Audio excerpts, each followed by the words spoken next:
Ang gagawin natin ngayon, 130, 8 panels. Bali, sliding to lahat. Ang ating width, 5,000. Ang ating height, 2,300. Ang unahin natin, center, open. Ngayon, kukunin na natin yung kanyang height. Height ng ating magiging panel. Ang kabuuan ng ating opening, 2,300 yung height. List lang natin ng 82.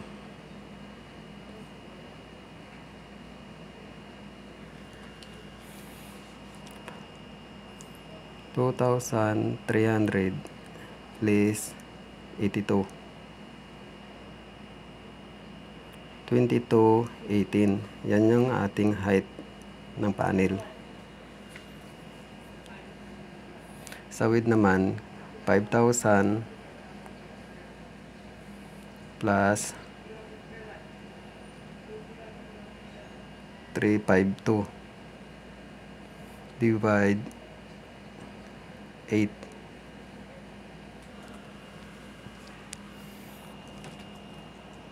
$5,000 plus 352 equals divide 8. 669. Yan yung ating width ng panel. Sa height class naman natin, kukunin natin ang ating height, 2,300. List lang natin ng 230. 2,300 less 230. 2070. Yan yun naman yung ating glass height.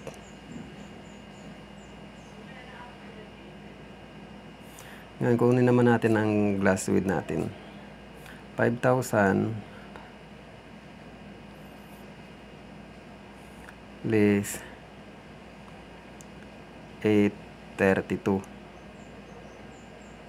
divide 8.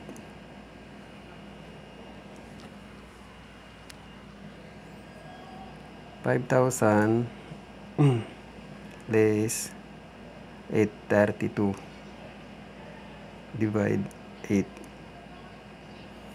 521. Yan naman yung glass natin sa width.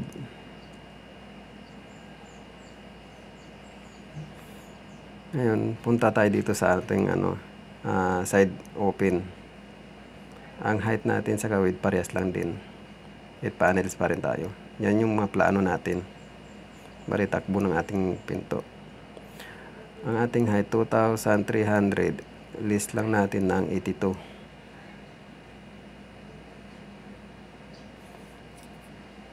$2,300 less 82. 2218. Yan yung ating panel height. Sa width naman, 5,000 plus 424 divide 8.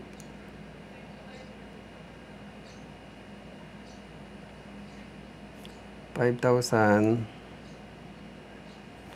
plus 424 equals divide 8. 678. Yan naman yung ating width ng panel.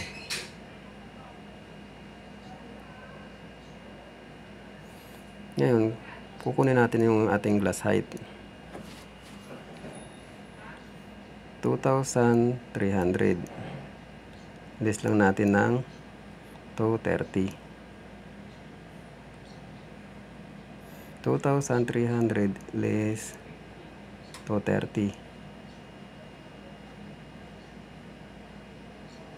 2070. Yan naman yung ating height ng glass.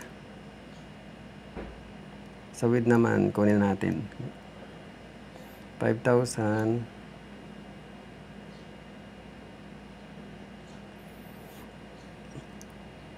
less natin ng 760 divide 8.